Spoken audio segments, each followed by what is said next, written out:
What do my you boys coming through once again with a new video? And on today's video, we're gonna talk about a homie from Monte Flores who's supposed to do a pegada on somebody, right? On his neighbor. And eventually at the end of the day, it was him who got hit. Crazy story, man. But before we continue with the story, man, don't forget to hit the like, comment, throw a comment right there. And if you want to support the channel, and if you haven't subscribed to the channel, man, hit the subscribe button and watch the video fully, man. I'll highly appreciate it. So this happened at a level 4 180, right? For those who are not familiar with the level 4, it's basically like this. It's a building and there's 3 day rooms within that building, right? Section A, B, and C. In each section is going to be 20 cells, 10 on the bottom, 10 on the top. And it's smaller, it's well controlled. Compared to a 270, which is basically 50 cells on top, 50 on the bottom, and it's an open day room, right? The one thing that I used to love about 180s is that they bring the food to your cell feeding, right? That's lovely. So, trip on this. I had been in that yarda for about a month, right? I've been right there for about a month, getting used to it. Of course, 180s, a lot of people shoot kickouts, and everybody was getting along with everybody, right? Keep it respectful, mind your own business, and that's it, right? So all of a sudden, right, somebody landed in cell 104. The homie from Monte Flores was in cell 105. I was in cell 106. The homie from Monte Flores was single cell, right? He was single cell. And I don't know how, but somebody find out that this guy in cell 104 was being wanted. Why? Because in the back, in the shoe, when he was in the shoe, he was running his mouth. He thought that a closed door was going to protect him. He thought that the dog cages was going to protect him. And people were going to forget about him, right? One thing I want you to know is that whatever you say, whatever you do behind the walls, eventually it catches up to you. It will catch up to you, man. And this is what it was going to happen to this individual, right? So somebody sent palabra to the homie from Monte Flores that he had to move on this one guy, right? His neighbor. The guy was on orientation. He was not going nowhere. So what happened is like, okay, let us go to canteen, homie, right? Because we're gonna go to lockdown once they do the pegada, right? As time passes by, the homie from Monte Flores is getting fierro ready. He's getting ready for action, right? And his neighbor, he don't know nothing, right? He's just right there, whatever.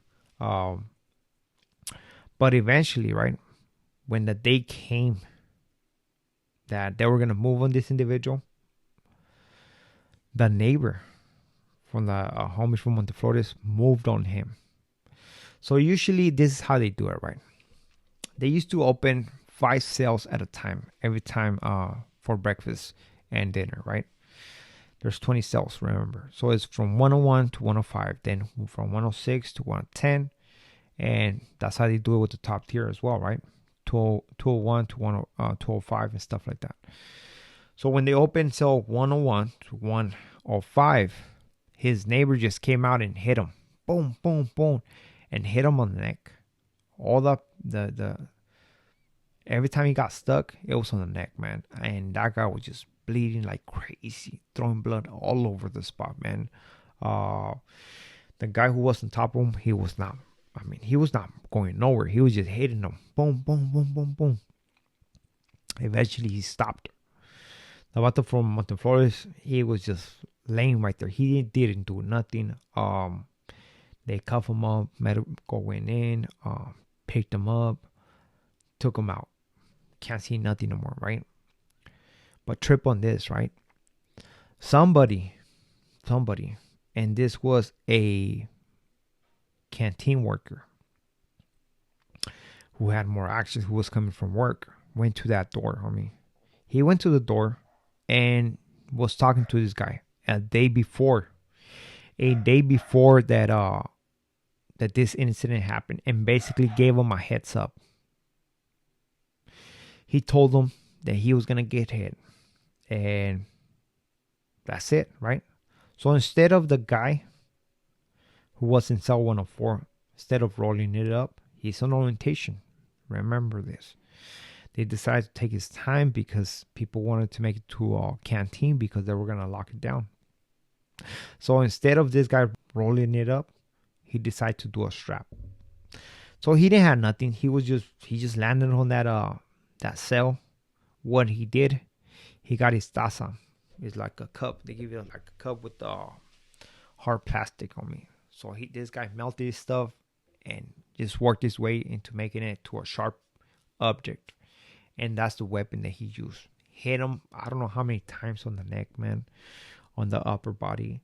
And when he was done with him, it was blood all over the spot, man. There's a lot of blood, man. But trip on this, though. They took the homie from Monte Flores. They took, of course, the aggressor, shoot term. And guess what happened to the canteen guy? Everybody went to lockdown. 2 weeks. We went on lockdown for 2 weeks, man. And everybody was playing it cool. Like act like they didn't know. Everybody did their investigation. Eventually found out that this one guy is the only one who had access to this individual, was the only one who went to that cell and was speaking to this guy, right? And the following day, they made a move on this guy. The crazy thing about this is that canteen worker was gonna go home within, I think he had like 2 months. 2 months to the house, 2 to 6 months, something like that, to the house, man. And they waited for him. They're like, everybody played it cool. One day he's not going to work. It's I guess it's gonna be a dead week or whatever. And they got him on the yard, right? I think it was like a 3-on-1. Took him out, and that was it. And it's insane because, look, one thing I can tell you is that you have to give it to that individual that was in cell 104 who decided to stay, decided not to roll it up, and do what he had to do, right? Make the move first, which he did. As for that homie from Monte Flores, man, the vato was slipping big time. They shouldn't wait for everybody to get to the store. They got too comfortable, meaning that they thought they had everything under control, and everything backfired to the point where this almost cost the life of this homie. So from that day on, there was no such thing as walking, getting your trade.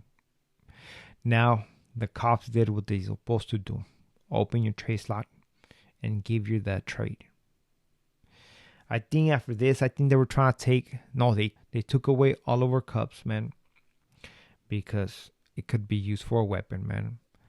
But when it comes down to those type of places that is highly dangerous, man, people don't care. People are gonna make weapons out of their cell, man. There's so much metal in that cell, man. I have seen cell doors, right? And where they just they scratch a spot like this of nothing but metal, and eventually get the metal, and the door is gonna have a hole like this.